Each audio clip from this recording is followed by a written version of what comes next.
Hello, and welcome to my channel Ielts Listening. Let's start with one of the best practice tests for improving listening skills.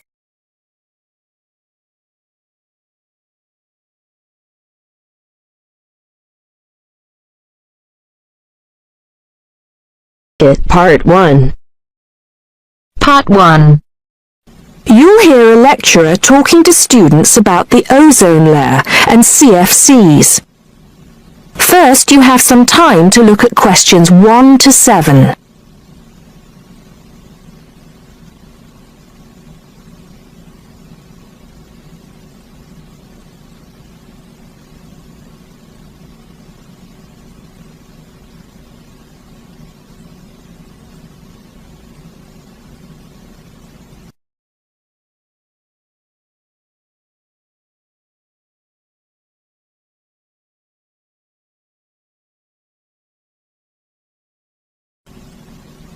Now listen carefully and answer questions 1 to 7.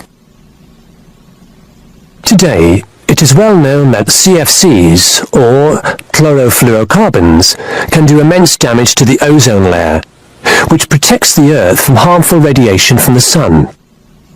However, it was as recently as the mid-1970s when the connection between CFCs and ozone layer destruction was first established.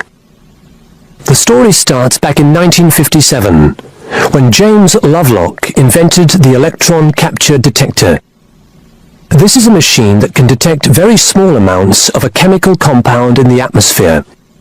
Indeed, using the machine, it was Lovelock who was the first person to detect the widespread presence of CFCs in the Earth's atmosphere. In 1973, Lovelock, on a research trip which he'd funded himself, measured the amount of CFCs in the atmosphere in the Arctic and in Antarctica, but unfortunately came to the wrong conclusion that CFCs are not harmful to the environment.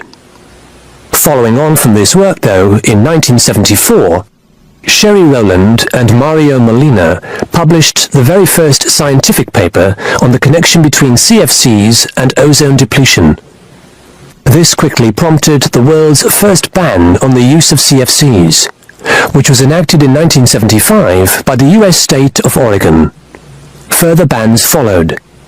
In 1978, the United States and several European countries banned the use of CFCs in spray cans.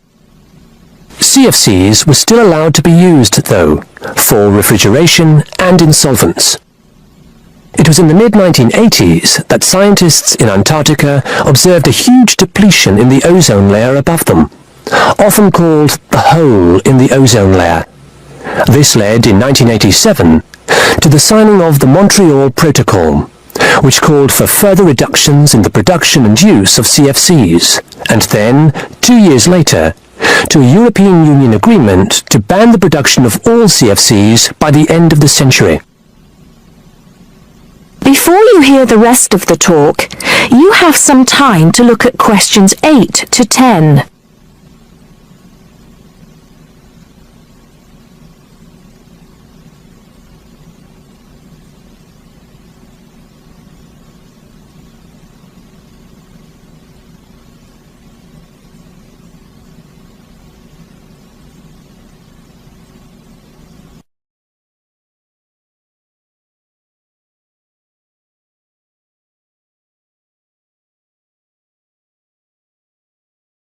Now listen and answer questions 8 to 10.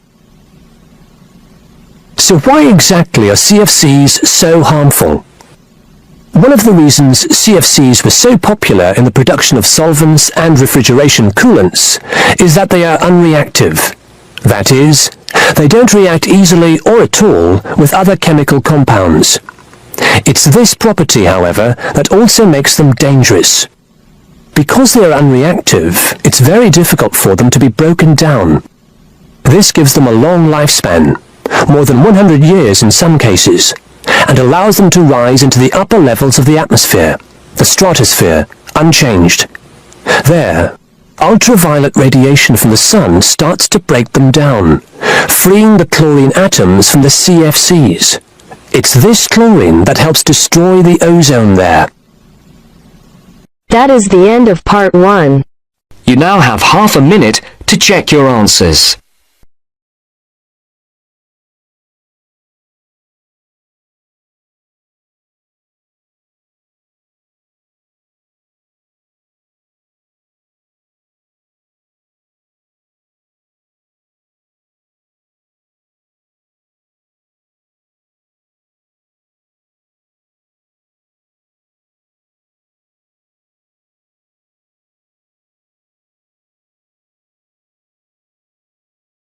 Now turns to part 2.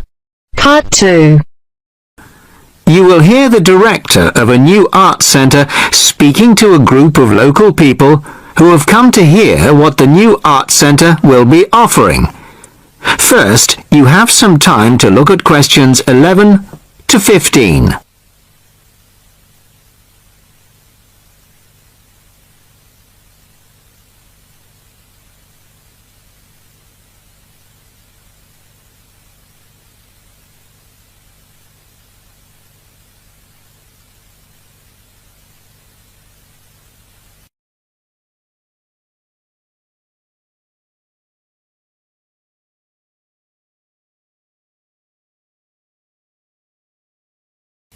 Listen carefully to the first part of the talk and answer questions 11 to 15. Well, good evening, everybody. Thank you all for turning out on this cold, wet evening. Welcome to our new art centre. I'm delighted that so many people are interested in finding out about the facilities and events that we'll be offering. I'll start with the regular evening events that we've scheduled so far. Sunday night will be film club night. Each week, we'll be showing a classic film from the 40s, 50s or 60s.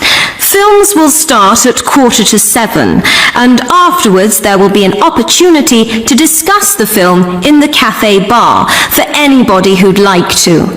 Tickets for the film will be £5, but the discussion afterwards is free, although anybody who wants to buy me a drink is welcome to do so. On Thursday evenings at 7:30, the auditorium is given over to productions by touring theatre companies. This coming Thursday, we're very excited to be welcoming Pizzazz, a drama company featuring both able-bodied and physically handicapped actors. They'll be performing a rather special version of William Shakespeare's The Tempest, featuring music and dance, as well as dialogue.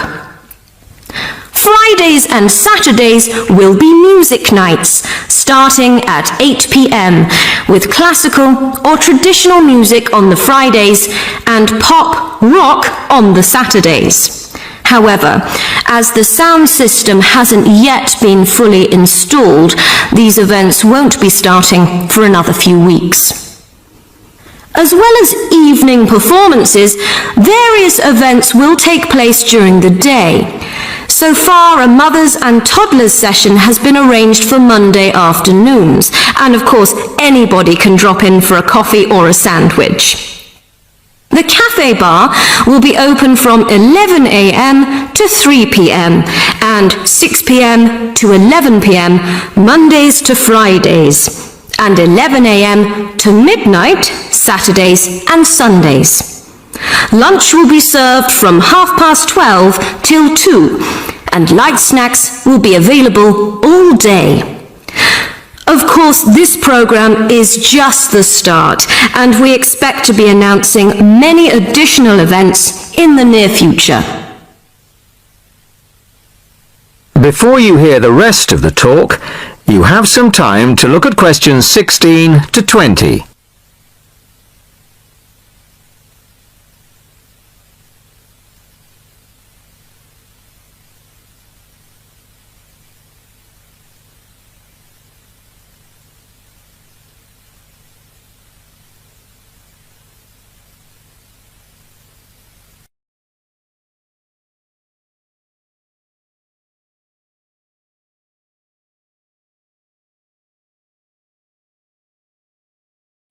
Now listen and answer questions 16 to 20.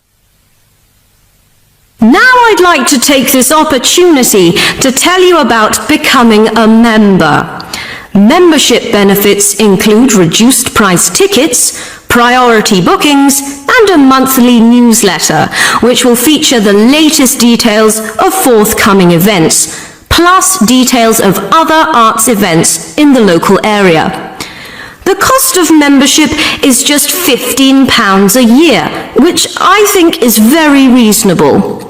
To get a membership card, you'll need to provide us with a passport-sized photo, plus payment of course, by cash or cheque. We can't accept credit cards, I'm afraid, at least not for the moment. We hope to have credit card payment facilities available in the not-too-distant future. Then, when you want to buy reduced price tickets, you simply show your card at the box office or quote your membership number if you're making a telephone booking. Generally, a membership card will save around 20% on the full ticket price, so it really is very good value. Now we come to the most important part, your suggestions. It's your art centre, so we want to hear what you'd like to see. That is the end of part 2. You now have half a minute to check your answers.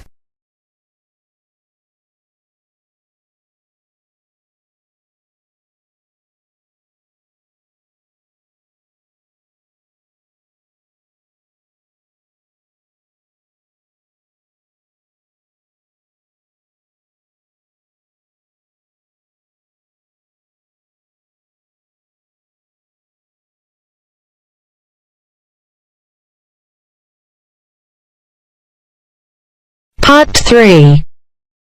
You are going to hear a conversation between Sally and Ben. They are new college students. You now have some time to read questions 21 to 25.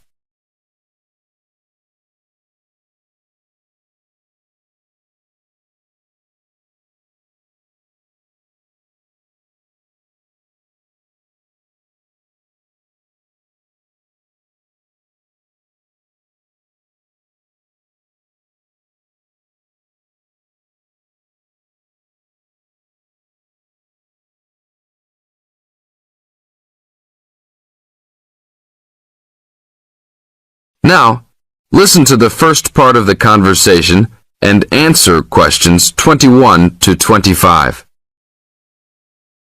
Hi, Ben. Sally? How are you? Fine. I wondered if I'd run into you. When did you get here? I only arrived last night, just in time. I prefer to travel on Sundays to miss the working rush. I suppose you arrived in plenty of time. Oh, I've been here for 4 days now, so it must have been Thursday that I arrived. I like to have a good chance to look around and settle in. I should have come earlier too. I'm hoping to get a part-time job. Well, you've no time today, I suppose. Do you still plan to be an architect? Yes, it's what I've always wanted to do. And you were planning to do economics, weren't you? Yes, I was, but now I've decided on psychology instead. How many textbooks do you have to get? I've been given this long list, and I'm sure they'll cost a fortune. See? That looks a lot. It's longer than my list. Well, it's 14 all told. So I might use library copies instead of buying some of them. What about you? I'll probably buy the whole lot of mine because I only have 5 on my list. Although I'm sure there are many more I'll have to read. Luckily, we don't have to read them all straight away. Have you got your class timetable yet? It came with the book list. When do your lectures start? Tuesday. That's tomorrow. How about yours? Oh, I've got an extra day. The day after yours start. Now you have some time to read questions 26 to 30.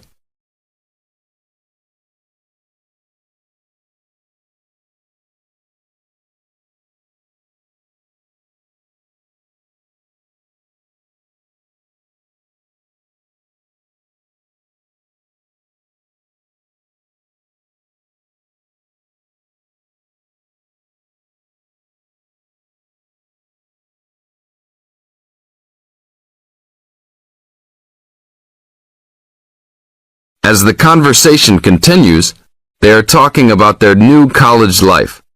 Listen carefully and answer questions 26 to 30. It's nothing like school, is it? Not so far, and the lectures will certainly be different. Do you have any special approach for keeping up with lectures and the amount we have to read? Well, I usually try to read every word in a book, in case I miss something important. So I suppose I'll try to write down every word of the lecture if I can. Oh, I couldn't do that. I'd get cramp in my fingers, and I wouldn't really hear what was being said. I usually skim a book when I read, and underline key parts, so I guess I'll try to make notes on the main points of the lecture. Have you thought of using a cassette recorder? You mean to record the lecture? Yep. Then you could make really good notes. Is it allowed? I think so. It must be. Plenty of people seem to do it. It has to be better than trying to write every word as you listen. Anyway, what's your first lecture about? Oh, it's on the Industrial Revolution. The Industrial Revolution? Sounds boring to me. Not really. It made a big difference to everything, including architecture eventually. So what's your first lecture about? It's about what separates humans from other animals. Okay. Look, I was on my way to the library to check out some of these books on my list. I have a tutorial paper to give in a couple of weeks. Oh, what's the topic? Well, I think our lecturer must have trouble thinking up topics. The topic is, why study architecture? I don't know. It could give you a chance to set out what you want to do. I guess so. Have you been given any tutorials to do yet? Yes. Mine is called Needs for Sleep. Sounds almost as interesting as mine. That is the end of part 3. You now have half a minute to check your answers.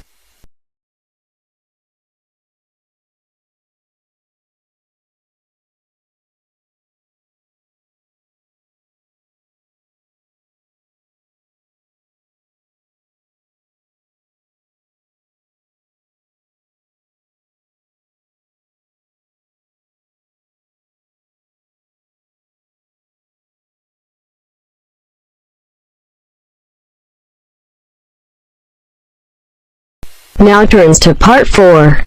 Part 4. You will hear part of a careers advice talk on working freelance. First, you have some time to look at questions 31 to 40.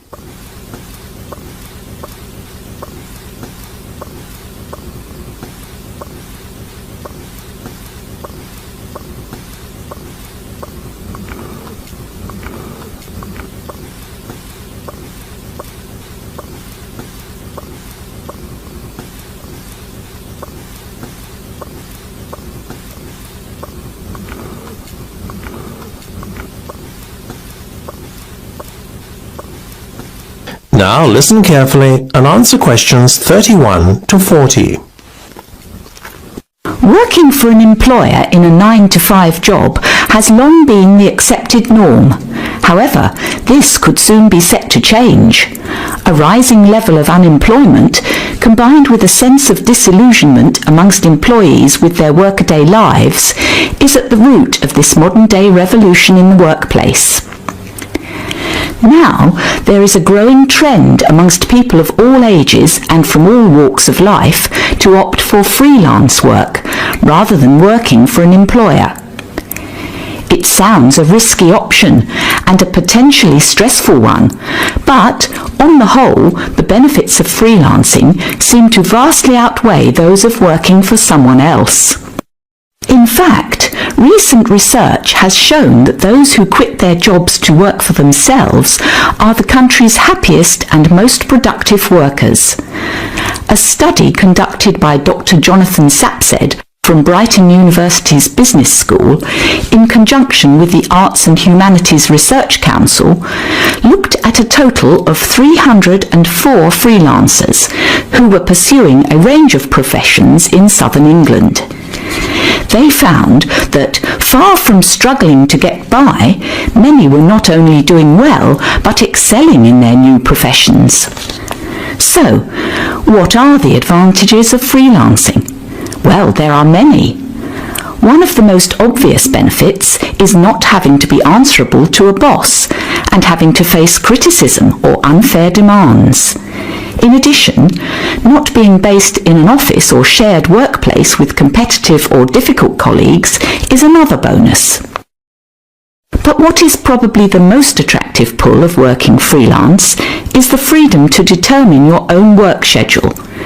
You are no longer at the mercy of a timetable dictated to you by your employer. If you have family commitments, these can easily be fitted around your working hours. Furthermore, if you have an off day one day, it's easy to make up time another day without having to face your employer's wrath when you are being less productive than usual. Those who work in creative and digital industries stand to benefit most from working freelance. In these fields, workers are at liberty to choose their ideal working location, as they are not restricted to working in a set place. It really is an ideal lifestyle that many would aspire to if they were more aware of the options available to them. Lastly, to add to an already convincing list of benefits from doing freelance work, there is the financial reward. Freelancers typically work a 38-hour week and earn a median wage of £43,000, well above the national average of £25,000, and are happier than other workers. It seems that people are now catching on to the myriad benefits that come with working as a freelancer. Currently, there are about 31 million people in work in Britain, and already 4.6 million are self-employed, thereby displaying the vitality of the freelance economy. In fact, so popular is freelancing becoming that it has even been suggested that the government needs to devise a new tax and other policies to support freelancers. Freelancing would seem to be the future of employment and the way forward. It is certainly well worth considering freelancing if you are doubtful about committing to working in a structured environment. That is the end of part 4. You now have half a minute to check your answers.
Dear viewers, thank you for taking this listening test. Please let me know about your score in the comments section below. Keep on practicing, it's the only way to be successful. We are planning to upload more IELTS helpful videos. Please subscribe to our channel, IELTS Listening. Thank you.